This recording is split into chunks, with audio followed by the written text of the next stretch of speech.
Just out of curiosity, does anyone here not know who Aleister Crowley is? Never heard of Aleister? Okay. Anyone else? Anyone know his work really well, so well that you wouldn't admit it in public? Aleister Crowley. Aleister Crowley. Aleister Crowley. Aleister Crowley, the late Aleister Crowley, my very good friend. This is Edward Alexander Crowley, also known as Aleister Crowley. He styled himself the wickedest man in the world. The wickedest man in the world. The wickedest man in the world. The wickedest man in the world by the London newspapers. The man who called himself the Beast 666. The Golden Dawn's most notorious member was a self-confessed Satanist. Others have affectionately dubbed him the most notorious occult magician of the 20th century. Mr. Crowley has been instrumental throughout music. Just the Crowleyism of the times. It was a significant part of that middle point of the 70s. Crowley was one of the pantheon of cult figures portrayed on the cover of the Beatles record, Sgt. Pepper's Lonely Hearts Club Band. Can't think of any other occultist who's been more influential on rock musicians than Aleister Crowley, no one close. And he personally bragged of having slaughtered 150 male children in 1 year. This is why he was called the wickedest man in the world. And through putting himself in deep hypnotic trances and the use of drugs on himself, he wanted to become the most powerful being in the world. He was responsible for founding the religion and philosophy of sexual magic, Thelema, in which role he identified himself as the prophet entrusted with guiding humanity into the Aeon of Horus in the early 20th century. He is a Freemason. It has its roots in Freemasonry and secret societies, which is essentially Luciferian doctrine. That is the sigil of Baphomet, the symbol of Baphomet. I have found that at the very heart and core of all these secret societies lurks the Kabbalah. A lot of the Kabbalah, a lot of ancient Egyptian deity as well. In the Great Pyramid, Crowley conducted an occult ritual intending to access supernatural powers. Do what thou wilt shall be the whole of the law. Love is the law. Love under will. Do what thou wilt shall be the whole of the law. Do what thou wilt shall be the whole of the law, and love is the law, love under will. Do what thou wilt. Do what thou wilt. Do what thou wilt shall be the whole of the law. Love is the law. Love is the only law. Not me. I'm doing what I want to do.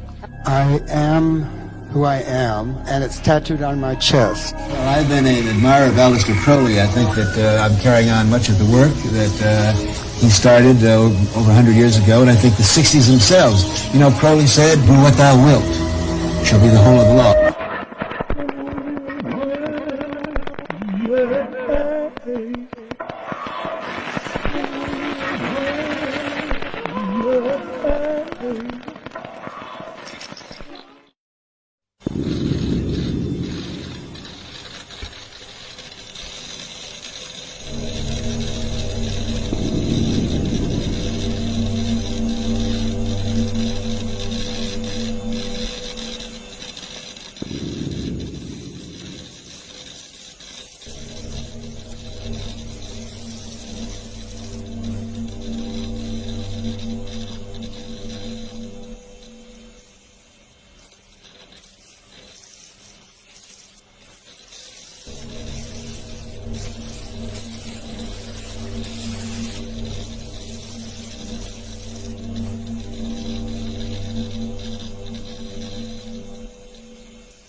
His family were members of the Plymouth Brethren sect.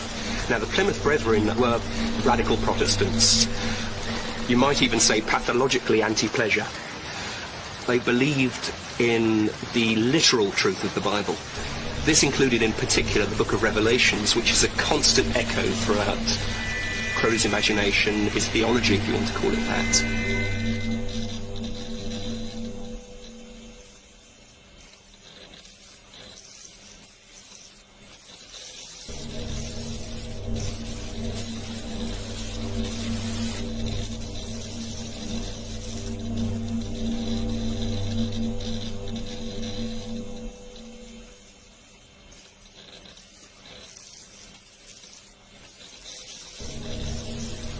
I had a ride to the conclusion that the Plymouth Brethren were an exceptionally detestable crew.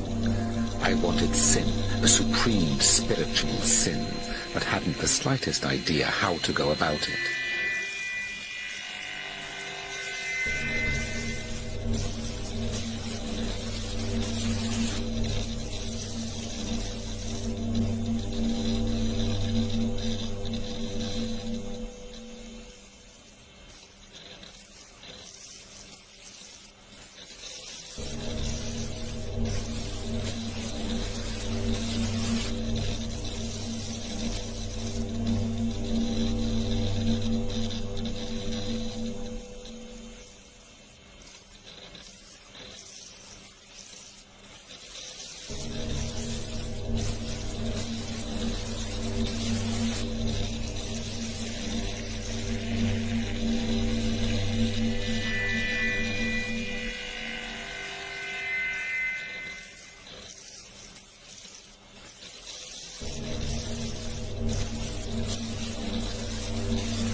He heard that there were secret societies whose members practiced dark and forbidden rituals.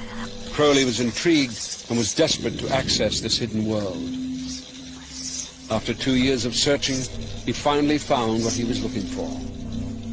And in his study of religion and philosophy, he encountered this idea of an invisible college, a place where spiritual topics, where mysticism and magic are taught to people who can locate the entrance to this mystical college. And he very much wanted to be part of that. And eventually he did find someone who was able to provide him an introduction to a group called the Hermetic Order of the Golden Dawn. He discovers the Golden Dawn. It's from here on, really, that he feels he's really onto something. This is something brand new. It's fresh. Bram Stoker's involved. Yeats is involved. The sort of literary sort of society lot. He wants to be part of that as well.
But what had happened is that Crowley worked through the different levels really quickly. He was a quick study, he was bright. I mean, he was a brilliant guy. Like nobody else has gone through them before. He seems to take to this literally like a fish to water. This seems to be his vocation. This is after his initiation into the Golden Dawn, which happened at Mark Mason's Hall, I believe, November 18th, 1898. And he took the magical name of Frater Perdurabo, I will endure to the end. And he did. And one of the interesting things about Crowley's associated with the Golden Dawn was that when he came into it, basically that was the beginning of the end of it. For Crowley, who was now referring to himself as the Beast 666, the Golden Dawn turned out to be a bitter disappointment. He thought that they were playing at magic, and tried to take the society over. He clashed with the poet W.B. Yeats, who was a prominent member, calling him a lank, disheveled demonologist. Rumors of the questionable occult activities in Chancery Lane were filtering back to the other eminent members of the Golden Dawn, as well as whisperings of Crowley's many promiscuous sexual relationships with both men and women. William Yeats, for one, highly disapproved of the man and let it be known to Mathers. In May 1899, Crowley went to Paris to meet the leader of the Golden Dawn for the first time. And the reason why Mathers was the guy was that he was in touch with these entities that were known as the secret chiefs. Now, if you know Madame Blavatsky, she talks about the Mahatmas. These are these kind of elevated, highly evolved individuals who have mastered, occult powers and masters the powers of mind and all that kind of thing, and they can communicate telepathically, they can materialize, and do, they kind of, they can use the force. Put it basically, they're able to do that. Mathers claimed to be directly in touch with them. As well as being a master Freemason, Mathers had spent many years translating one of the oldest and most famous books on magic, The Key of Solomon. He had also written a book, The Kabbalah Revealed, which he had translated from the Jewish Zohar. Many years ago, I discovered another Hebrew manuscript, the book of the sacred magic of Abramelin the Mage. It was a kind of teach-yourself guide on how to impose your will on nature, using contemplation, prayer, and abstinence. Not that far away from yoga. There are two schools of magic. On the one hand, you have white magic, which invokes the forces of good. On the other hand, you have black magic, which invoke the forces of evil.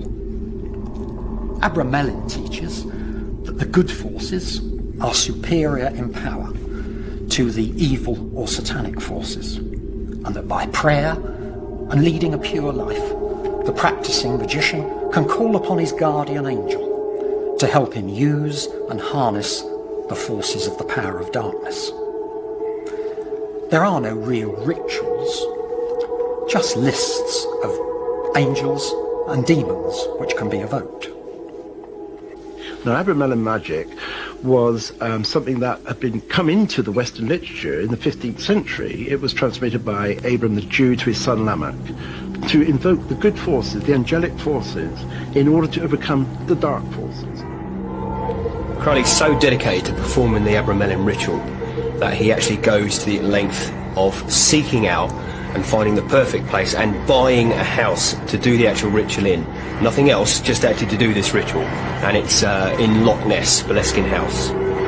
He had to have an isolated house that was indicated. And it had to have a terrace, kind of a flat area outside, and it had to be without nosy neighbors.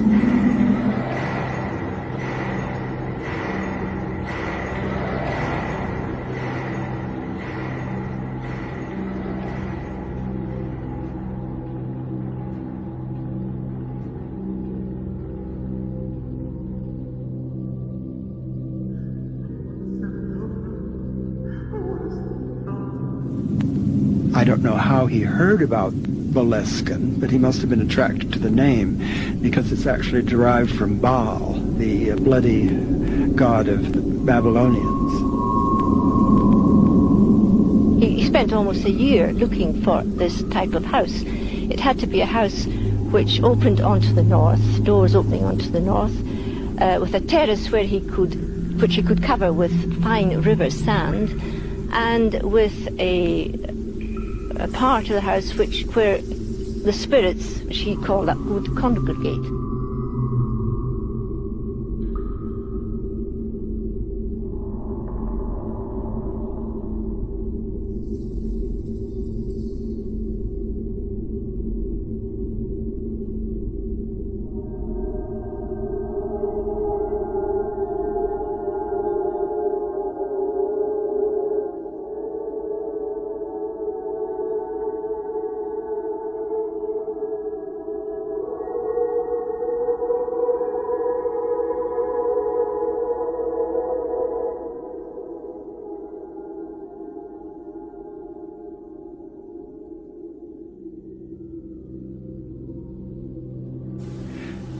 Crowley dropped the ceremony, which was, you're not supposed to do this. I mean, once you begin something, you should follow through.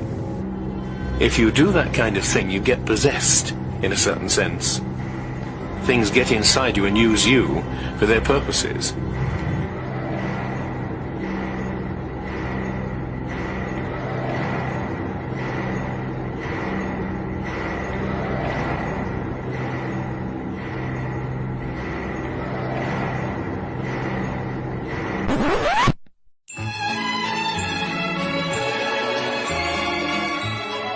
When Celia comes, 'tis earthquake's hour. The bed vibrates like kettle drums. It is a grand display of power when Celia comes.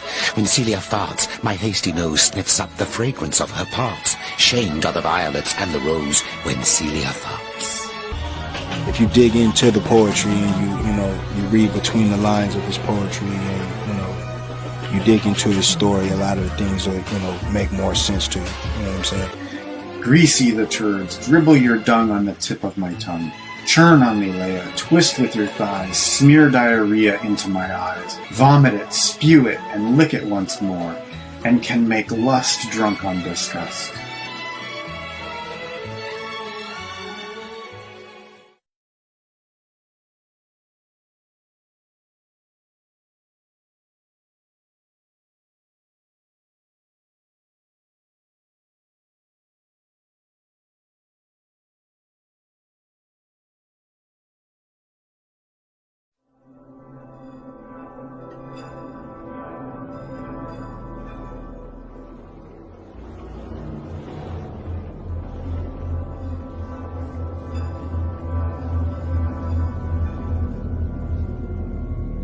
Crowley and I were performing and experimenting with magic ceremonies, calling upon demons and consecrating various talismans. Our experimentation into the occult went far beyond Crowley's formal Golden Dawn grades, incorporating the use of mind-altering drugs, opium, cocaine, and hashish.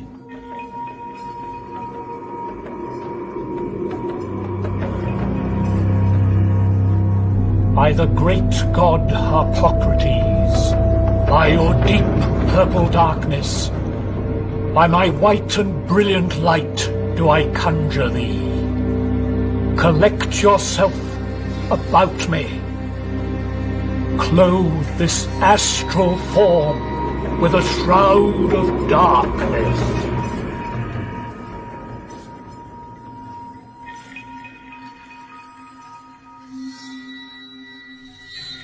Back in England, Crowley found his first disciple, Victor Neuberg, a young Cambridge poet. In the case of Neuberg, there was definitely a peculiar kind of homosexual relation, and I'm not just now talking about the ordinary physical thing. Neuberg was in love with him. That's what I mean. He got mixed up with Crowley. Crowley saw there a far weaker character, plunged on Neuberg, and of course dragged him into this whole business of black magic.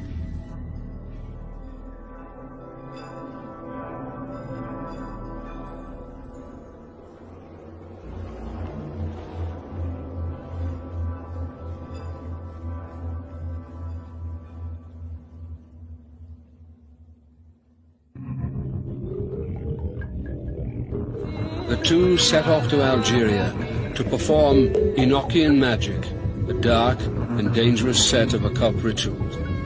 They walked deep into the Sahara for 2 days until they reached the point of exhaustion.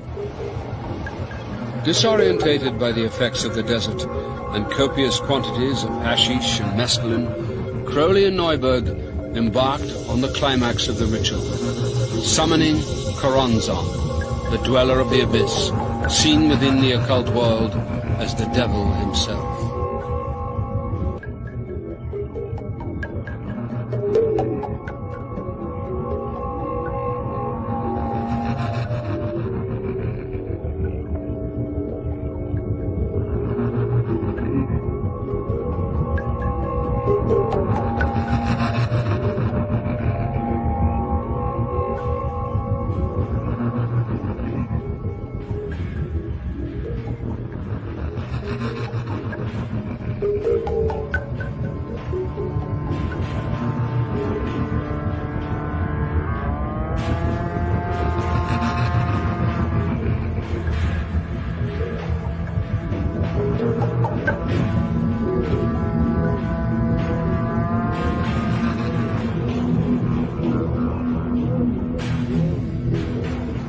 Crowley has like a mystic revelation. He sees a blinding white light.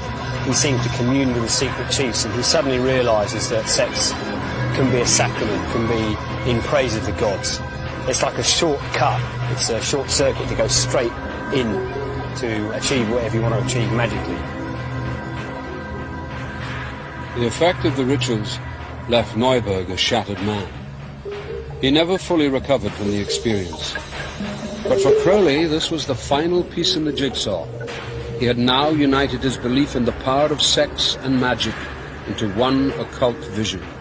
Crowley was practicing sexuality as a spiritual path. He reduced a great deal of symbolic teachings to their essence, which is essentially the duality or the polarity between male and female. And he experimented greatly within that sphere to understand what mysteries were contained within the sexual act.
To the shock of family and friends, Crowley and Rose ran off and got married. In 1904, Crowley was traveling with his wife Rose. He had just married and they were on a honeymoon. So Crowley's idea of a honeymoon was basically going around the world, a very long trip. They were staying in Cairo, where they lived a lavish and decadent lifestyle. The honeymoon was a period of uninterrupted debauchery. Once in the first 3 weeks or so, Rose took some trifling liberty. I recognized the symptoms and turned her up and spanked her. She henceforth added the qualities of a perfect wife to those of a perfect mistress. They drank and they sniffed ether, and they probably smoked hashish and other things that Crowley liked. Aleister had grown tired of his persona and decided a new one would be more fitting with his newfound life. In Aleister's normal fashion, he declared himself Prince Hiowa Khan and took to wearing a turban studded with diamonds, a silk robe, and a gold cloth coat. I was, of course, Princess Hiowa Khan. We would be driven around the streets of Cairo in our carriage, with 2 young men running in front, clearing our path.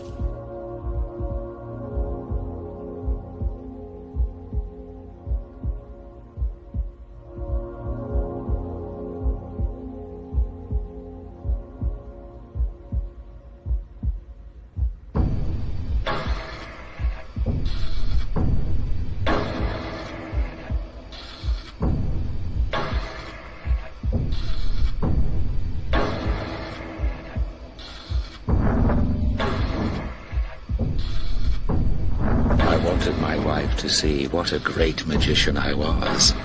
We went accordingly after dinner with candles.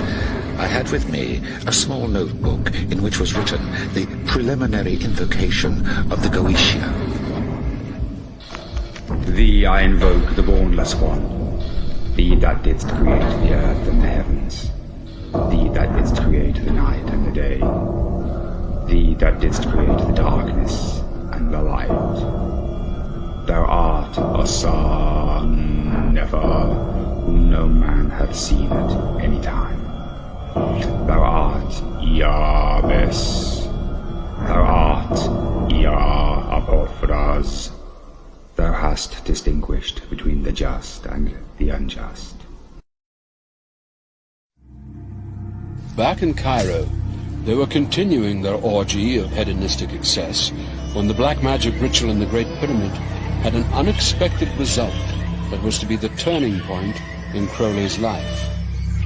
Rose Kelly began mumbling and muttering about the gods wanting to talk to Crowley, and particularly the god Horus had something to say to him. At first, Crowley didn't know what to make of this, so he kind of ignored it. But eventually, she kept doing this and it continued, so he challenged her and he asked her some questions. And much to his surprise, this unschooled woman, she had never studied Egyptian mythology or religion or magic, in this trance state was able to answer all of his questions correctly. So impressed with this, Crowley thought, okay, this seems to be some evidence that there is some divine hand at work here. And after that, getting in touch with somebody that said they were the god Horus, I think at that point, something happened within his life. He opened himself up to a power that never ever left him, which he developed. And I believe he was the real thing. I believe that people that came into contact with him came into contact with that which was supernaturally evil. He had given himself under that demonic control, and that demonic control could now affect him and could work through him. I shall find you, I shall have you, I am coming back to you. Crowley heard an unearthly voice from over his left shoulder. For 1 hour, at precisely the same time over the next 3 days, Crowley said that the voice dictated to him the Book of the Law, the work that would become the Bible of his new religion. In 1904, Crowley had a communication with an extraterrestrial being named Iwas. And this being, through his wife, kind of a channeling type operation, brought forth a book that was called the Book of the Law in 1904. And this book declared that the slain and risen God, i.e. Jesus, had stepped off the throne, and that a new God, the crowned and conquering child, was taking his place. The Book of the Law is the Bible of the religion Crowley was endeavouring to found. A book of inspired writings, whereby Crowley portrays himself as a medium for some higher force. Inevitably, with an egomaniac like Crowley, he finds himself cast in the central role. The Book of the Law states, "Do what thou wilt shall be the whole of the law." In other words, people have the right to determine exactly how to live their lives, regardless of moral and religious boundaries. The focus is to help practitioners engage in spiritual quests that enable them to break through those restrictions so that he or she can be of one mind with his higher self. Crowley taught that the way to communicate with one's personal demon was to reach higher states of mind, trances that could not be easily achieved. And the best way to reach those special trance states, to be able to converse with one's demon, was through forms of ritual sex magic.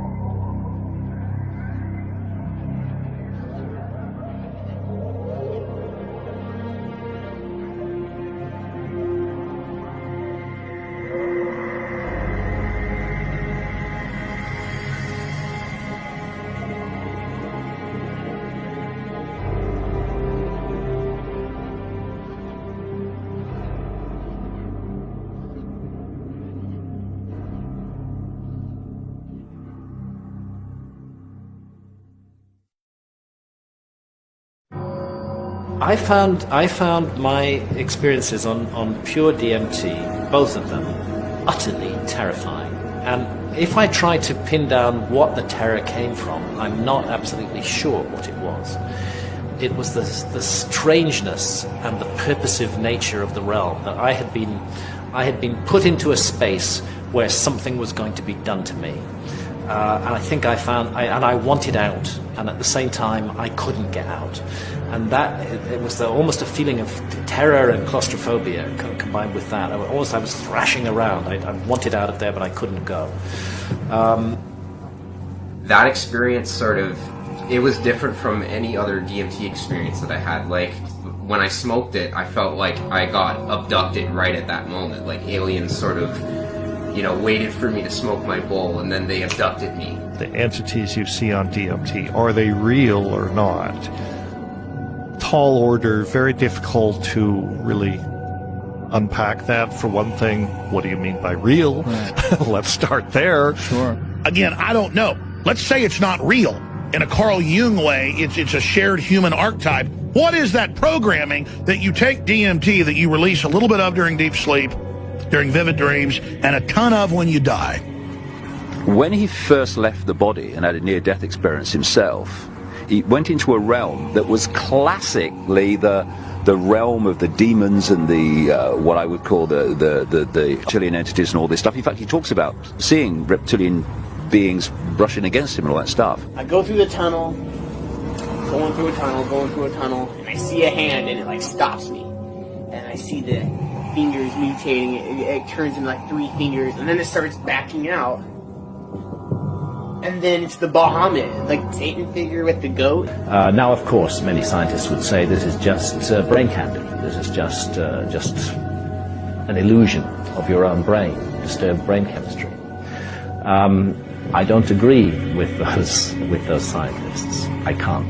It's occurred to me over the years that what we call imagination might simply be a hyperdimensional perception, and you're actually seeing worlds and places that truly exist.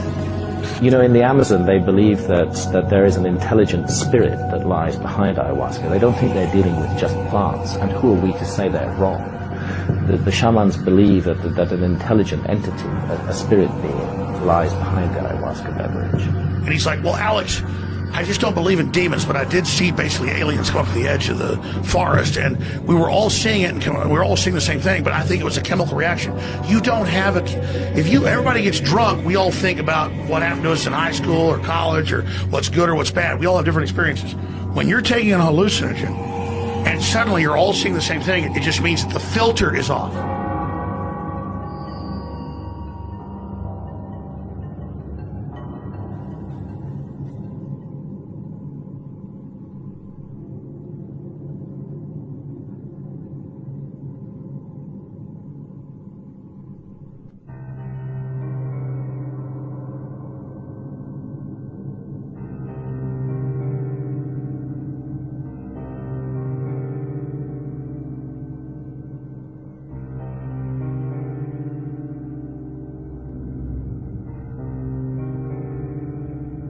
Aleister had become very distant. Sadly, as the days passed, he became more and more hostile towards me. Not as violent as he'd been with me in the past. I could tolerate that. But there was no longer any love for his wife and his child. The only thing that mattered to him was I was his guardian angel. By the end of our journey, I knew I'd eventually leave him.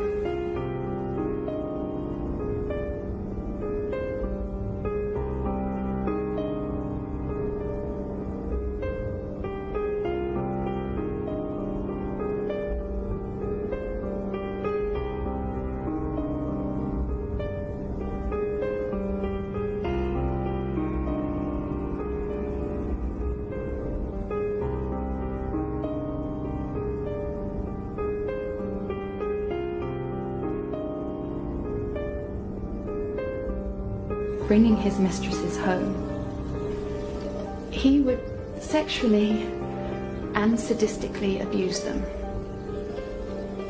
whilst I would be forced to watch. On occasion, they would be in our bed, whilst I would be hung by my ankles in the closet. Ironically, I gave birth once again during that period to a beautiful daughter. We named her Lola Zaza.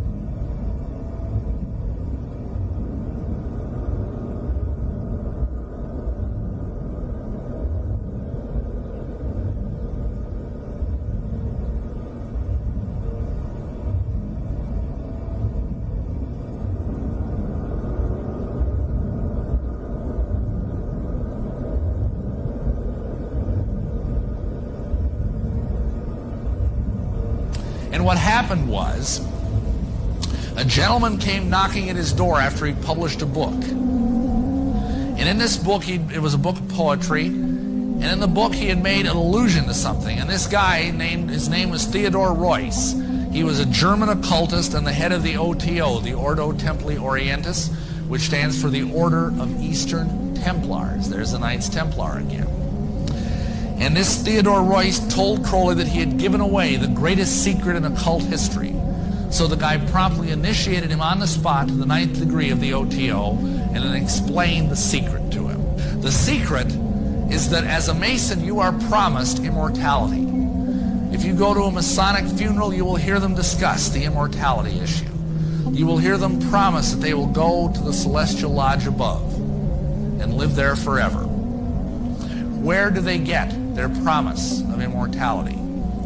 Simply, the secret that Crowley uncovered, probably through demonic intervention, is the secret that this immortality is conveyed through tantric sex magic. Whereas for ceremonial magic you need what is called a temple, so a space, a place where you do that. In sexual magic, the temple is your own body. And you use your own body in a way that it gives you access to these dimensions, to these other dimensions of reality, which are basically the goal of the practice of magic. Crowley found so much value and appeal to this that his practice kind of shifted very much to focus on that for the rest of his life. In 1912, Royce initiated Crowley into 3 further degrees of OTO proper, that is the 8th, 9th, and 10th degrees, making him Grand Master of a new English section. He now had an excuse for using sexual magic and the introduction of bodily fluids to enhance magical power. It instantly flashed upon me.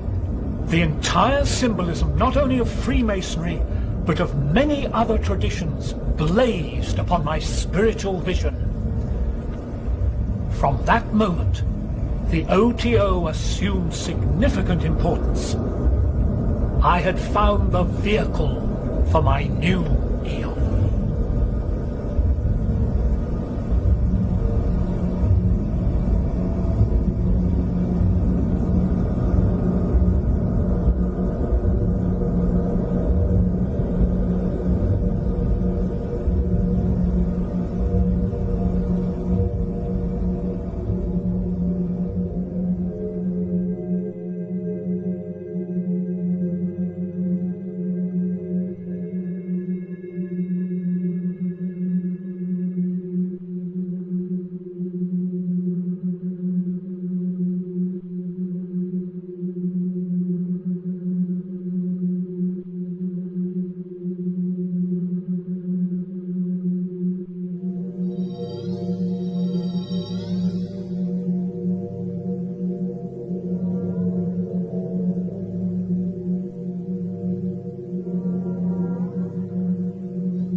For perfume mix meal and honey, and thick leavings of red wine, then oil of abramelin and olive oil, and afterward soften and smooth down with rich, fresh blood. The best blood is of the moon monthly, then the fresh blood of a child or droppings from the host of heaven, then of enemies, then of the priest or of the worshippers, last of some beast, at a wheat. This burn, of this make cakes and eat unto me.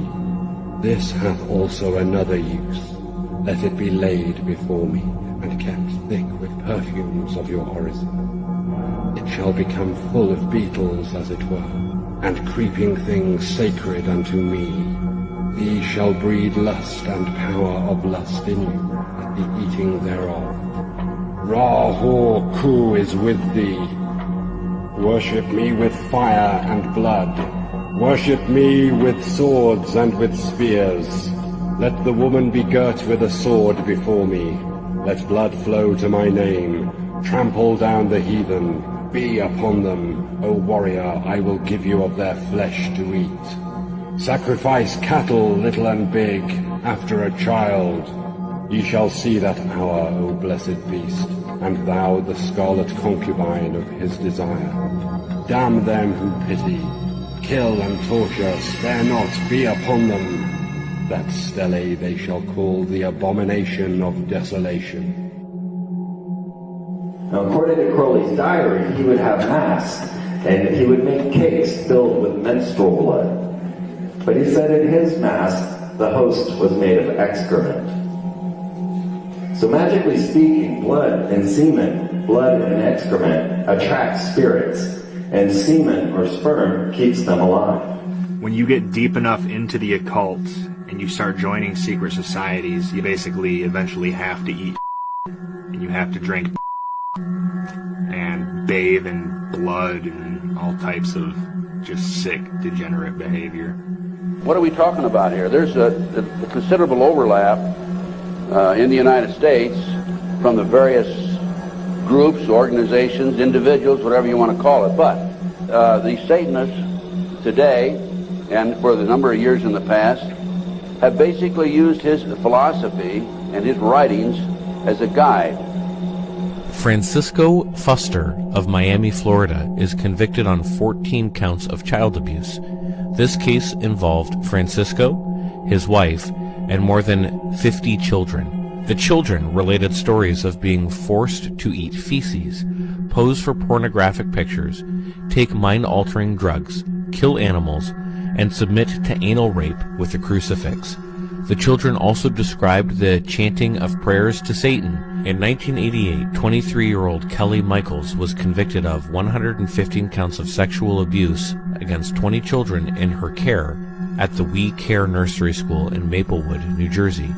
The accusations included Kelly forcing the children to have sex with her and lick peanut butter off of her genitals, penetrating their rectums and vaginas with knives and forks, and forcing them to eat feces and urine. The tales of satanic ritual abuse usually start with touching or fondling, then progress to oral, genital, and anal penetrations, forced injections of mind-altering drugs, monsters or witches enacting bizarre rituals that include defecating and urinating on their victims' heads and forcing them to eat feces and drink blood and urine, and finally torture, mutilation, and murder. The rituals were almost always filmed.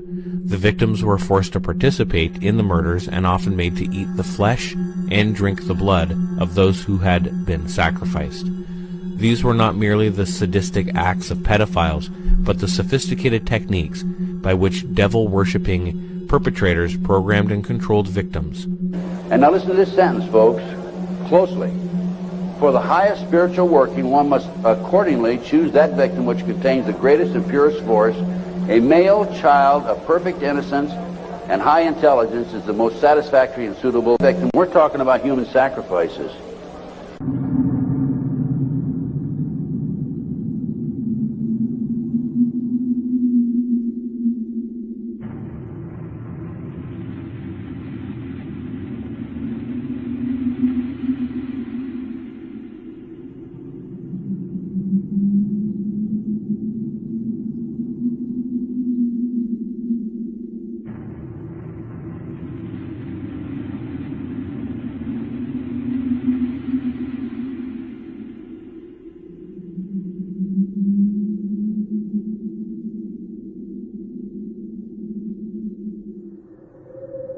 dedicate myself wholly to the great work. I will work for wickedness. I will kill my heart.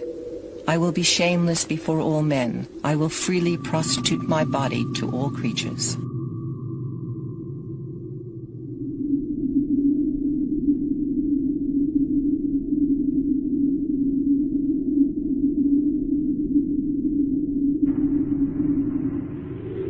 Our daughter Poupie was born in Paris in February 1920. We moved to the Abbey shortly after. We signed the lease for the Abbey in joint names. He was Sir Aleister de Crowley, and I, the Countess Leah Harcourt. Each morning we would put on our magical robes and take our magical weapons outside. He with his sword or dagger, and the women with their chalice. We would all face east and recite a short prayer, the Kabbalistic cross. Then at noon, in the evening, and at midnight, we would go outside and make our prayers to the sun. Most evenings we would perform acts of sex magic, usually between the three of us, sometimes with other assistants which Aleister had found on the streets of Cefalù, or were visiting the Abbey. He was also taking heroin by then.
It is so difficult for him to get his message through that you can see that there are moments when the disappointment is so great that it almost leads to complete disillusionment as to his role.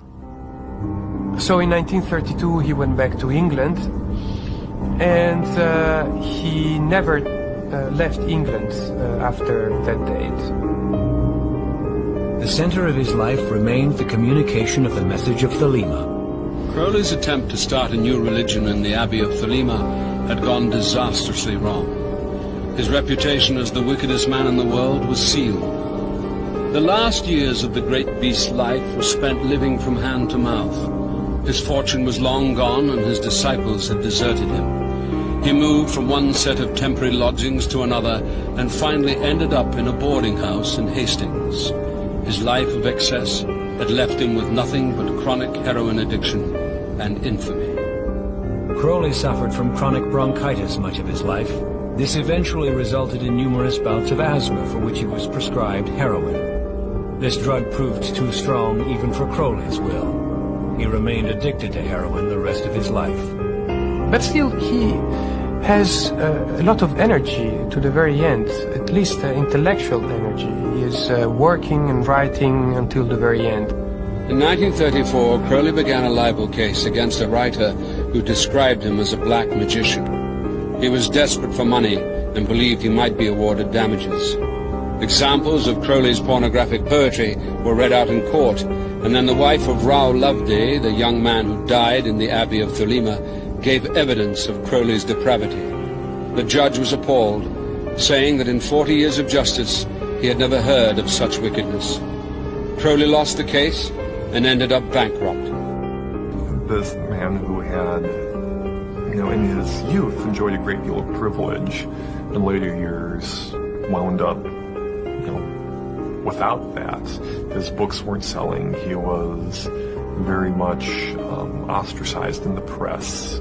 Whenever they needed to sell some papers, Aleister Crowley was the whipping boy they brought out to write about. He wound up living kind of far out of the city of London, away from a lot of his friends, and wound up dying in Hastings in December 1st, 1947. I have exposed myself to every form of disease, accident, and violence. I have driven myself to delight in dirty and disgusting debauches, and to devour human excrements and human flesh. I have mastered every mode of my mind, and made myself a morality more severe than any other in the world. 1,000 years from now, the world will be sitting in the sunset of Crowleyanity. Crowley said, "Everywhere his government is taking root," referring to Horace. "Observe for yourselves the decay, the sense of sin, the growth of innocence and irresponsibility, the strange modification of the reproductive instincts with a tendency to become bisexual or epitheme, the childlike confidence in progress, combined with the nightmare fear of catastrophe, against which we are yet half unwilling to take precautions. Consider the popularity of the cinema, the wireless, the football pools, or guessing competitions, all devices for soothing fractious infants. No seeds of purpose in them. Consider sport, babyish enthusiasms and rages which it incites. Whole nations disturbed by the disputes of boys. Consider war, the atrocities which occur daily and leave us unmoved and hardly worried. We are children." Since his death in 1947, Crowley has become an icon of rebellion. The Rolling Stones, David Bowie, Led Zeppelin's Jimmy Page have all been influenced by his message of freedom. All these different artists you would not believe, one after another, that was influenced by Crowley.